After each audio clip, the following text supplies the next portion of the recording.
Want to know the latest important XRP news? Is it interesting to know the latest statements of David Shavarza? Then stay on this video and we're getting started. Many in the cryptocurrency community see the case of Ripple Labs UUSU, Securities and Exchange Commission, SEC, as the most significant legal precedent to date.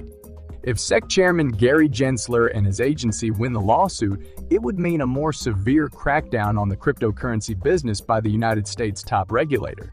The motivations, though, might be dubious. In July of last year, attorney John E. Deaton's new platform CryptoLaw revealed shocking information concerning Gary Gensler. By releasing the so-called Gensler files, Deaton suggested that the SEC director could be favoring outside interests.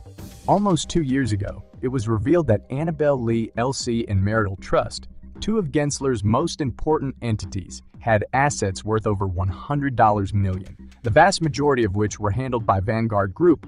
On the other hand, Gensler's public itinerary reveals at least 7 meetings with Vanguard Group, but no crypto-related firms. Such bias has persisted to the present day. Gensler's bias for Wall Street behemoths is on full display at a time when not just Ripple, but the whole sector is fighting the SEC in Operation Choke Point 2.0. According to Fox Business's Eleanor Terrett, Gary Gensler's public schedule for September was only posted on the SEC website yesterday. Meetings with Vanguard Group, China's ambassador Nicholas Burns, and BlackRock are among the highlights. FTC Chairman Rostin Behnam was consulted 4 times. Former SEC General Counsel John Coates was consulted twice.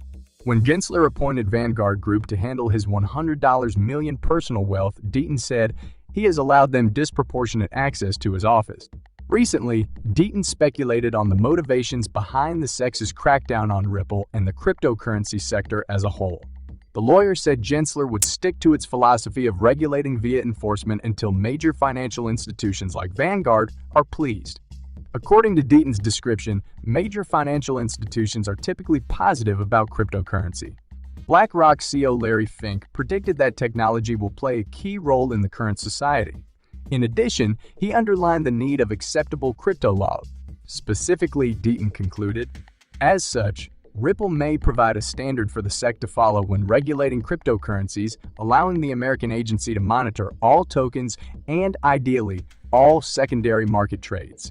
In light of what Deaton has revealed, it is more crucial than ever that Ripple wins its case against the SEC in the Ripple and Securities Exchange Commission (SEC) case. Both sides have filed their closing briefs and are now awaiting summary judgment. But questions remain about the scope of the regulator's authority to exercise oversight in the cryptocurrency industry and the necessity of unsealing key documents.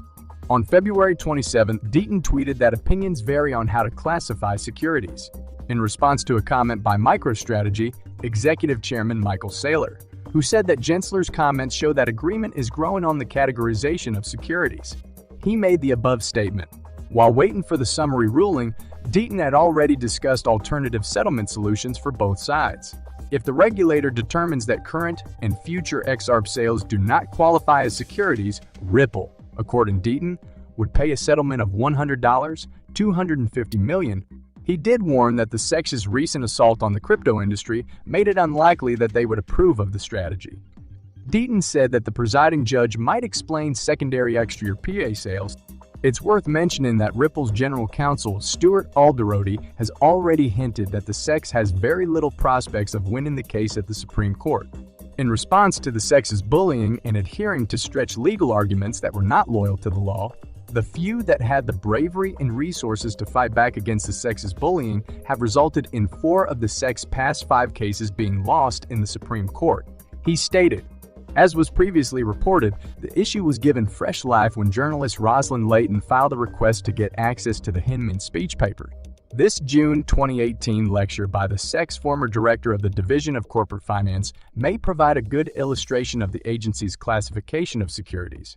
It's possible that XRP may be treated the same way as Ethereum, ETH, and Bitcoin, which Hyman pointed out are not securities. In a separate case, defense attorney James Filan disclosed progress in a class action lawsuit filed against Ripple in 2018. Investors in XRP filed suit against the firm and its CEO, Brad Garlinghouse, in California, demanding compensation for financial losses sustained as a result of the sale of XRP as an unregistered security. They're asking the court to rule XRP security. It was reported by Von Bold that Deaton had submitted a motion to intervene in the case as an amicus brief. The plaintiffs had submitted a new motion objecting to Deaton's request to join the case. When Brad Garlinghouse joined Ripple Labs in 2015, he certainly didn't expect to be at the center of one of cryptocurrency's greatest legal disputes. Garlinghouse has extensive company experience and fights regulators.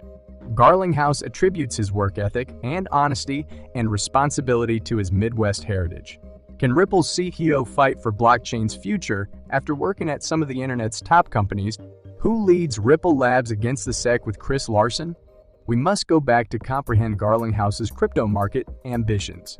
Charles Hoskinson and Gavin Wood are computer science trained blockchain leaders. The XRP founder comes from a business and economics background, not New York or San Francisco. Hutchinson, Kansas, reared Brad Garlinghouse. Garlinghouse was raised in a tiny Midwest town and values family and community. Wichita Southeast High School and the University of Kansas gave him a BA in economics in 1994. Garlinghouse completed his MBA at Harvard Business School in 1999 with bigger goals. Garlinghouse interned at Allen Company, an investment banking company, while college. Garlinghouse worked as a JP Morgan analyst for 6 years after graduating from Harvard Business School. These years exposed Garlinghouse to Wall Street and the World Economic Forum. Early internet giant Yahoo hired Brad Garlinghouse. Garlinghouse developed Yahoo Mail as Senior Vice President of Communications and Communications and Community. These platforms are the foundation of the current internet. Garlinghouse is most known for the Peanut Butter Manifesto after his contributions to Yahoo. This famous memo called on Yahoo to simplify processes. Fintech companies shared the message. In 2009, Garlinghouse became president of consumer apps at AOL. He developed AOL Mail and instant messaging in this capacity. Garlinghouse also ran AOL Ventures. Bebo's purchase presented fresh issues. AOL Ventures sold Bebo 2 years later at a fraction of their acquisition price, making this move a failure. Brad Garlinghouse left Silver Lake Partners to work on blockchain and digital assets.